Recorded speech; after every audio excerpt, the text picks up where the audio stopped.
Hello and welcome to the Waynesburg Effect, the only political show here on WCTV. Today our panelists will be diving into 3 different topics. We will start off with President Trump's State of the Union address and the issues he discussed. Then we will switch topics to New York State's new abortion law. We will discuss the facts and the controversy that has taken place. Finally, we will start wrapping up by talking about Virginia's governor and his racist medical school yearbook photo. Will he be forced to step down from the governorship? I'm your host, Emily Bennett, joined on the desk by panelists Matt Mansfield, Joe Smeltzer, and Colin McLaughlin. Relax, get comfortable, and enjoy some heated debates here on the Waynesburg Effect. You don't know what's going to happen with the hurricane. You cannot predict its path. And he didn't clearly understand what his job was there to do. And that's sad because he's just a statistic now. Total lunacy. It's an alarming statistic. That ended up winning the National League to face the Red Sox in the World Series. But clearly he didn't understand the context of the speech. If you haven't heard me talk about this yet, I'm sorry. Come on, people now, smile on your brother, everybody get together, try to love one another right now. Take the time and do what makes you happy. Today we're going to start off with the State of the Union address. Joe, how do you think President Trump kind of conducted himself in the address? I thought he conducted himself well, to be honest, in terms of kind of politics aside, just the way he spoke, what he said, and how he handled himself. He was very professional. Now, granted, Donald Trump's never going to be the political speaker that Ronald Reagan or anybody like that was, but still, I think from at least how he kind of handled the situation and understood the importance of it rather than kind of going off the rails, which he often does. I think when Donald Trump stays on script kind of in a speech, he can do a pretty good job. And I thought, not really diving too much into what he said, I thought the way he kind of presented what he was saying was very professional, and I was happy with President Trump from that standpoint. I would definitely say I think he conducted himself well, but I think it's kind of sad that we have to ask ourselves, hey, how did he conduct himself during the State of the Union address? It's kind of like, all right, you're the president. We shouldn't be worried about if you're on your best behavior tonight. You know, you should be at your best behavior all the time. He started off trying to send messages of unity, and I really liked that. But at the same time, he kind of just countered those messages later on in his speech. He mentioned things about, he said Democrats are hurting this country, and he said they should be ashamed of themselves, and that's definitely not a way to unite your country. And he kind of did his thing where he talks about how the caravan is coming again. It's kind of funny how the caravan's only coming when it's convenient for him, like midterm elections, whenever he's got the national stage with the State of the Union. So overall, I think he tried to send a message of unity, but what he did afterwards from the start, I think, hurt that message overall. What were your thoughts on Nancy Pelosi and how she kind of didn't say anything but still was able to kind of throw shade at the president in the background by just looking at papers and I mean, stuff? it was funny. It's just, I just don't like that that's what American politics is at this point. I think it's a shame that we kind of have to go to, like, Nancy Pelosi's making a meme with her claps and stuff. Like, it's funny and stuff, but this is the fate of our country. Like, we have a lot on the line with our nation, and I don't think it should be a joke, and I feel like that's kind of what some of the stuff has turned into with our country, and that's just not how it should be. Yeah, he was definitely polarizing both sides there, but it was also when he even said some things that were trying to bring unity into everybody. For example, Trump said that we are born free and we will remain free. Only the Republican side stood up and the Democrats decided to sit down, which I didn't like in my personal opinion. I thought both sides should stand up there. I mean, more into the context, maybe not, but definitely just for that part, quickly go up and at least clap for a little bit and then go back down. And then after that, with what he said about socialism, they still refused to stand up on the Democratic side instead of the Republican side. So Trump definitely trying to make the Democrats look bad worked, in my opinion, but then also the Democrats showed how much they hate Trump, which I thought was their goal as well in that. Yeah, I definitely feel like it's just, he wanted to sound unifying and it didn't work, and I think the Democrats weren't going to play into his hand and say, oh, like, he's saying nice things, why not just go along with it? I think the Democrats they were showing how they feel, and I like that. I respect that they were sitting there, they were like, all right, I know that this is a lie, or we know that he's BSing us, so we're not going to stand up and say, oh, good job, Donald. Like, that's just not the way they were going to play it. They showed how they feel about him, they showed the way they feel the country's going, and I respect the fact that they were honest with what they feel. We definitely saw him talk about the good old wall. We've been talking about this for a really long time. So what are you guys' thoughts on what he was really talking about in the State of the Union with the wall? Because he was not backing down. Right, and I think it's commendable that the wall was one of his big campaign promises, and he's not backing down from that. I think a lot of the problems with politicians are that they say their ideals when they want to get elected, and then when they do get elected, kind of get away from that. And in the sense of the wall, Trump hasn't gone away from it. So we'll see what happens. I think the wall has caused a lot of harm. It essentially caused the government shutdown. But at the very least, he's kind of being steadfast in that he wants this to take place. And even though he is the president, he still is kind of campaigning in a sense in that he wants the wall to be in place. To go off what Joe said, since he also mentioned the government shutdown, Trump never even mentioned that in his entire 90 minutes of the State of Union address, which I think is actually pretty crazy since it was the longest one in the nation's history. But going back to Emily's question about the wall, I don't know if he's going to get it built or not, in all honesty. If he does, I don't think Mexico's honestly going to pay for it. I don't think that he's going to have his new trade deal into that works. But if it somehow happens, it's going to be us paying for it. I know, myself being from West Virginia, delegates are already trying to get $10 million donated to that, and that's not even close to how much he needs for that wall. Well, he needs over $5 billion for the wall, and that's the facts. So do you guys really think that, your personal opinions, do you really want to see a wall, or do you think he just kind of needs to like move on from this wall? I just think the way he's presenting this wall is he says it's an absolute necessity. He's saying that drugs are getting across the border because we don't have a wall, and it's in reality, it's drugs are getting across the border from legal ports of entry. They're just sneaking it in, and there's other things along the lines of he's saying El Paso is one of the most dangerous cities in America, and the wall that they built around El Paso dropped the crime rates drastically. In reality, El Paso is the third most dangerous city, so that's a low number, third, out of cities with 500,000 or more people living there. So in his wall, he tries to make these arguments, he tries to make everything seem his way, and I think that's what politics is, you're swinging it. But he's just, the way he's doing it, the way he's presenting it is just ridiculous. And then at what cost do you want this wall? Are you going to have another government shutdown, lose so much money? How much do we need this wall? Is it worth another shutdown, worth people not getting their paychecks and families getting harmed?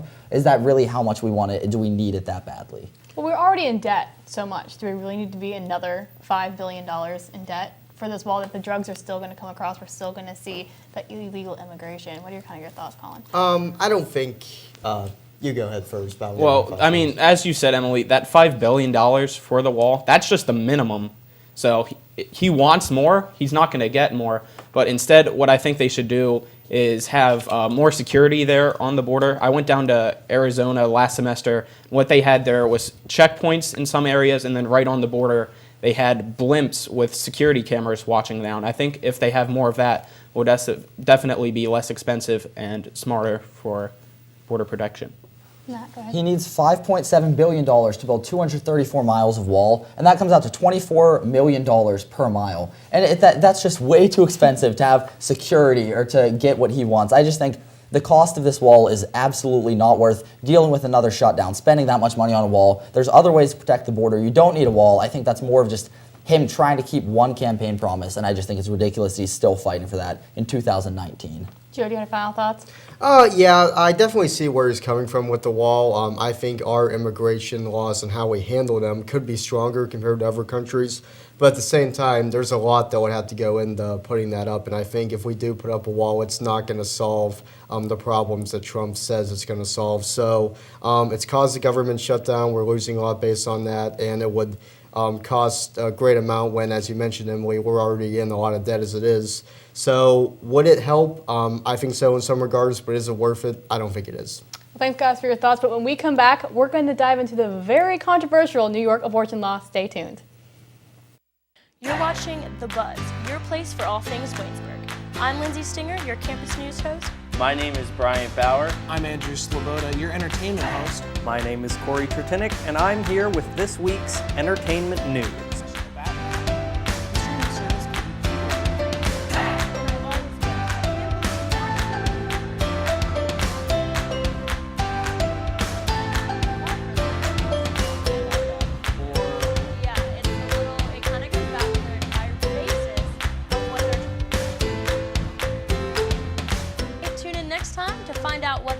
On campus.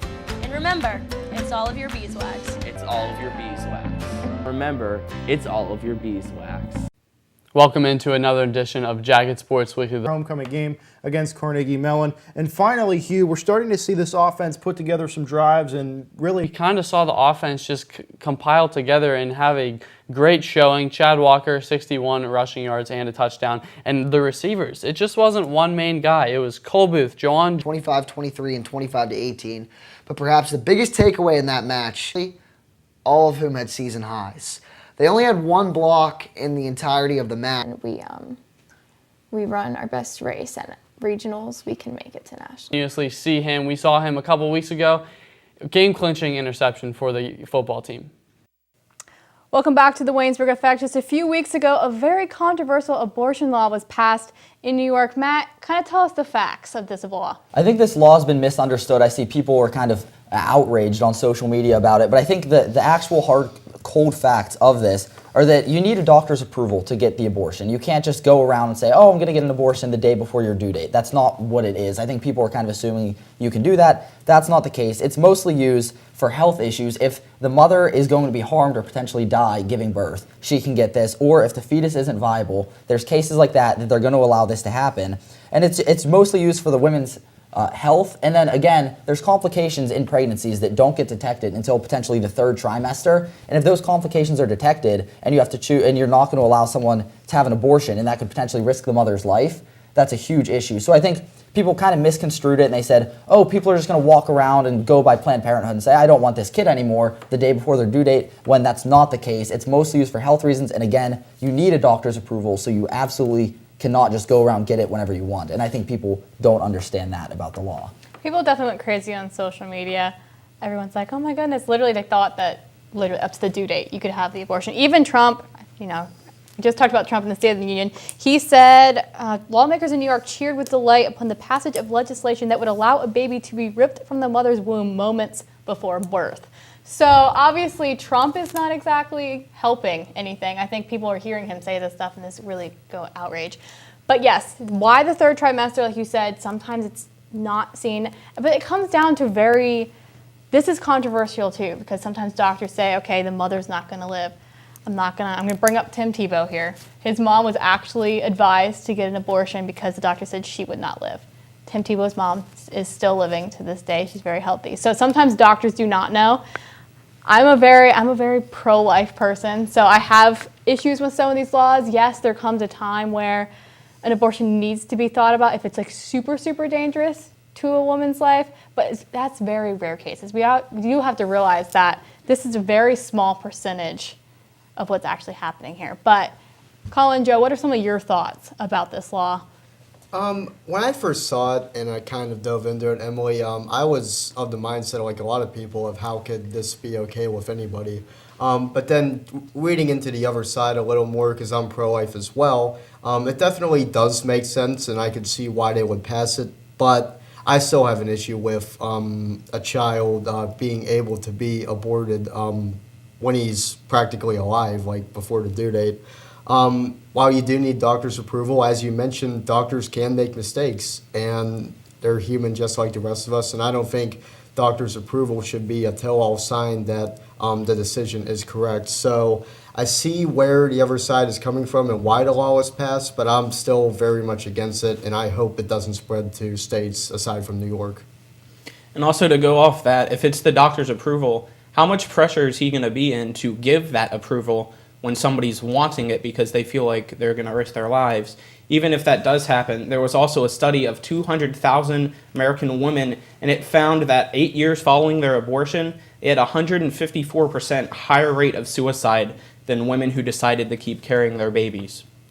There have also been studies that argue that and say there's no long-term effects. I think it's a case-by-case scenario. You can't say every single woman that gets an abortion has PTSD from it and potentially could commit suicide. That's a case and it's a study. But there have been studies that have opposed that. And like you said, Joe, how much does the doctor could make a mistake, but the doctor shouldn't be like, hey, I think you're going to die giving birth, but I could make a mistake, so just try it. Like, I don't think that's fair to the woman that could be giving birth in these situations.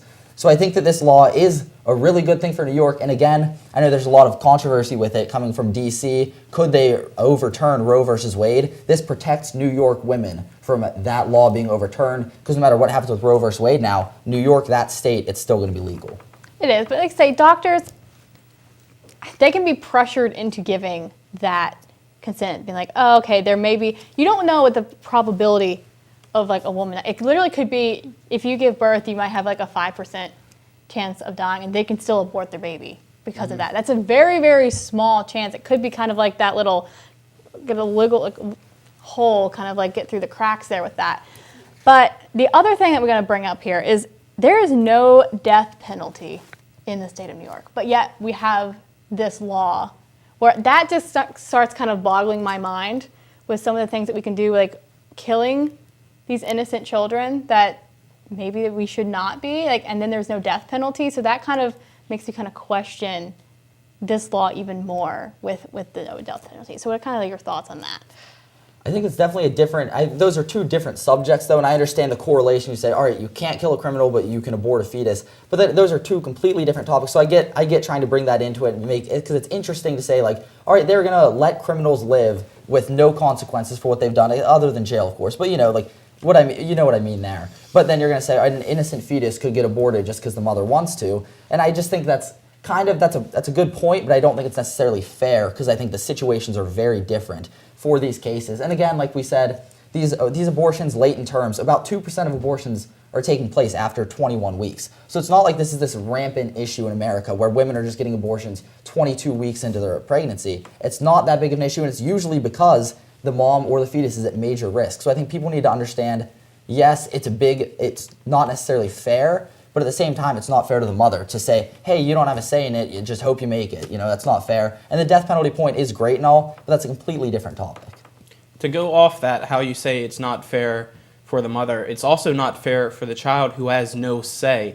They have a heartbeat at 3 weeks just into the birth. They don't have a say. You don't know what the child's potential is. Since Roe v. Wade, there's already been 53 million abortions, and that's just with Planned Parenthood. There's more out there. Nobody knows what those kids could have done because they were aborted. That's cool and all. Like, that's a great point. Nobody knows what they could have done. They could have been the next Charles Manson. They could have been the next Martin Luther King Jr. You can't really use the potential of the child to say, hey, this kid could turn out great. Let's let the mother die. That's not fair to the mother in that situation at all. I think Colin's really talking about just abortions in general as well. Like, being obviously a pro-life person, someone that okay, I made a drunken mistake one night. You know, a lot of people say, like, I take Plan B, do the abortion, it's easier for me. But you do have to think of that child. I have a friend whose mom actually tried to abort her. The abortion did not work. And now she is living a great life. She was put up for adoption, and, you know, family loves her. So this also comes down to just people's different personal opinions about the people that are really mad about the abortion law are just against abortions in general. So that definitely comes down to it. But yeah, it is a little bit of a different circumstance when it's coming down to the mother being at risk. And even then, you can't make a decision for a woman. It's her body, and I get that there's a child inside of her, but at the same time, it's her body, and she has the right to decide what she wants to do. And I don't think you can tell someone, hey, you have to do this. I just don't think it's right. You can't force someone to live a life that they don't want to necessarily live. I think in any case, people should at least look at both sides of this, because we're having this discussion as extensively as we are, because there's a lot of points to be made. I'm still, as I mentioned, I'm pro-life, and I absolutely do not want to see this law passed in Pennsylvania or any other state. But there's a lot to go into, and I think we can educate ourselves by diving into this law a little more and use it to kind of gain knowledge on this issue of abortion. For sure. But when we come back, we're going to dive into yet another controversial topic with Virginia's governor. Stay tuned.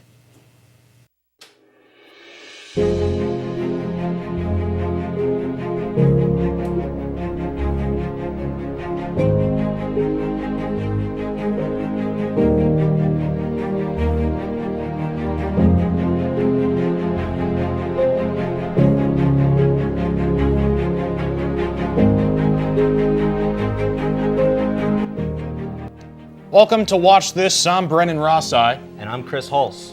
On this show, we look at all of the national movies and TV shows that are making shockwaves throughout the society. Join us as we review and preview Hollywood's best and worst. On Watch This.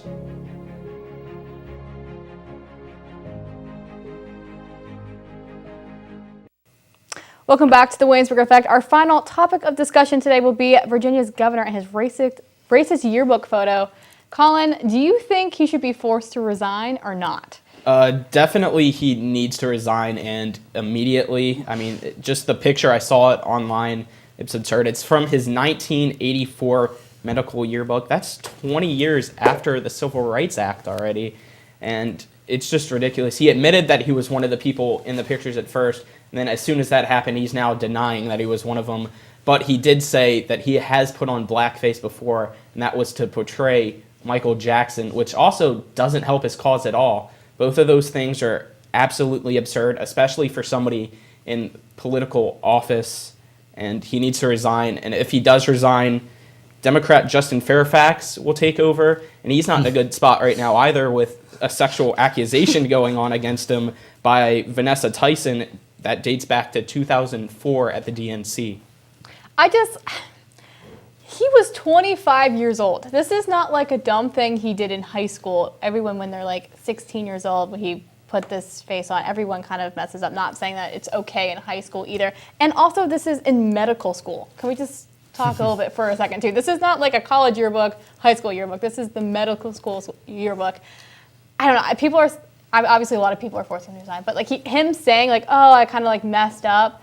Like, you knew better. This is not something, like, by your time you're 25, you should be more mature than that, especially if you're wanting to be a doctor. And another thing, too, is doing something like putting on blackface requires a lot of, like, time to think. Like, for example, if he had made a racist comment, and that's awful, I'm not defending that in any sense, but a lot of times saying a comment is a rash decision. It requires 2 seconds or less of thought, and it just kind of slips. But this guy had to do a lot of thinking and planning to put blackface on, and he never once stopped to think, yeah, this is probably a bad idea. No, he went through with it, and he wasn't a particularly popular governor to begin with. I think his approval rating was 48%, which isn't awful, but isn't great, and it's going down about 20% since all of this came to the surface. So I think the people of Virginia want him out, and I think for his sake, he should step down under his own power before somebody forces him to do because of his stupidity. Yeah, we're just to put it simply, going in blackface, that's racist. I think we can all agree upon that. It's not that hard to tell. But again, I think he should resign personally. That's a terrible thing, and yeah, like you said, he was 25 when he did it.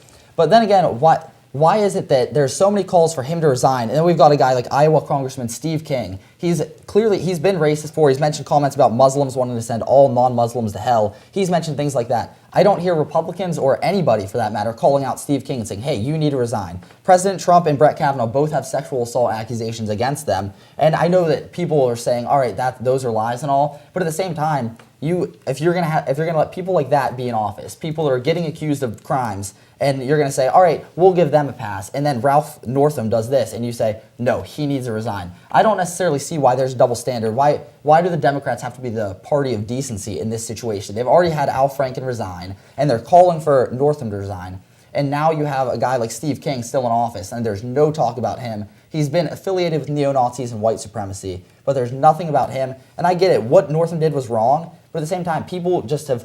I feel like if he just outlasts it like King did with his issues, and same with Trump, if you can just outlast it, nobody's going to care anymore, apparently, because that's what it's been the last couple years with these guys. So if I'm Northam, I'm thinking, if I can just make it a little bit longer, people will forget, because that's the society we live in right now. So I think he should resign, but at the same time, I see why he wouldn't, and I see why people wouldn't want him to. Joe, what do you think? Should he just lay low for a little bit and kind of like let this blow over? Because people will forget about this. It's not going to be around forever. So do you think that he should just lay low? Or do you think that, maybe we should just get him out and get someone else in that also has, sexual assault violations against him as well? I see what Matt's saying, but at the same time, what if they don't forget? What if this is something that kind of looms over the state of Virginia if he's still in office? And as long as he's in office, people think about who is representing that state. I think he'd be doing a service to the people of Virginia if he does resign. And while there's always the potential that people could forget about what he does if he continues to kind of downplay it.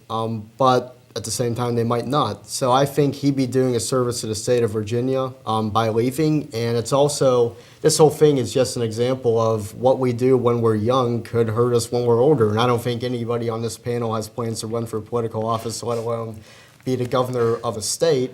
But still, mistakes that are made 30 years ago could surface at any point, and this is another example of that. And what he did was wrong, but at the same time, he did that. That was a very racist action of him, but what he's done in office, he's helped out the African-American community. He expanded Medicaid to hundreds of thousands of people in the state of Virginia, a lot of those people being minorities. He reinstated voting rights to former felons, and then he was a pediatric neurologist, that worked in low-income areas, mostly with minorities. So yes, he did that, but at the same time, it's not like he has a track record of continually being racist. It's one instance. So, and I get it, you make a mistake, that's a bad mistake to make, and he should resign. But I feel like if people aren't going to get called out for the other things they do, why should he get called out for his mistake? And he did somewhat own up to it. He didn't deny any of it, basically. But still, when you mess up, there's consequences. And I think the consequence here should be him leaving his post. Simple as that. And you can say the same for King as well. He definitely has apologized, but he is losing his black support after doing that, of course, which is something you have to think about. But when we come back, we're going to have some of our own kind of personal commentaries here on the Waynesburg Effect.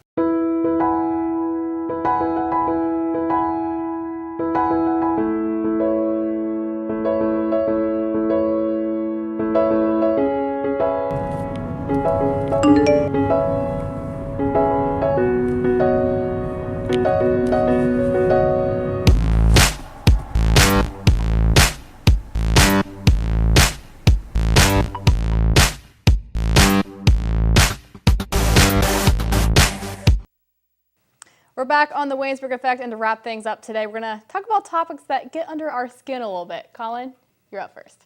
So if team names like the Indians, Braves, Chiefs, Seminoles, Warriors, Raiders, Aztecs, Apaches, and Blackhawks are not considered to be offensive or racist, then the Washington Redskins team name shouldn't be either.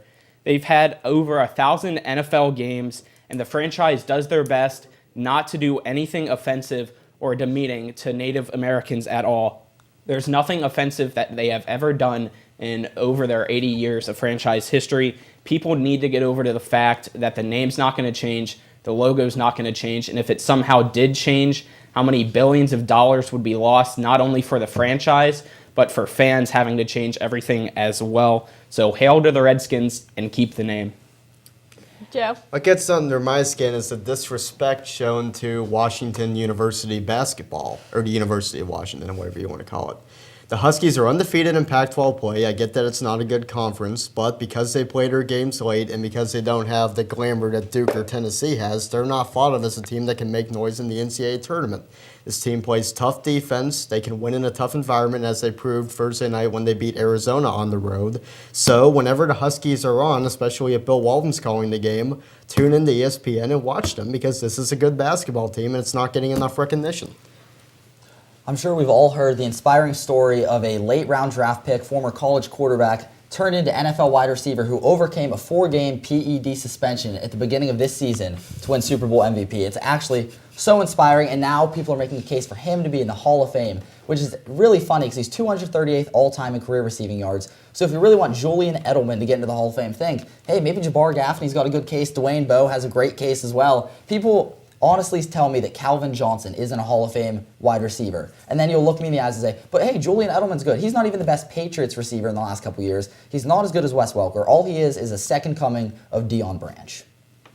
I could fight you on this for a really long time, being Well, a Patriots fan, but we can get into that after the show.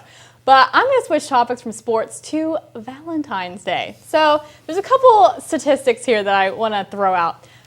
On average, people spend $162 on their significant other for Valentine's Day. That is absolutely ridiculous. Over $20 billion is going to be spent on Valentine's Day. To me, that's not okay. If you want to give your significant other a card, maybe a box of chocolates, that's fine. But don't go spending $162. It's just a Hallmark holiday, people. Show love to people every day.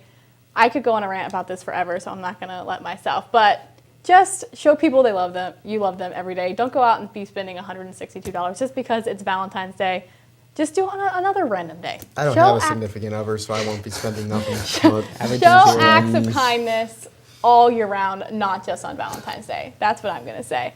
But that's going to wrap it up for us today on the Waynesburg Effect. Make sure you stay tuned to more political debates throughout the semester.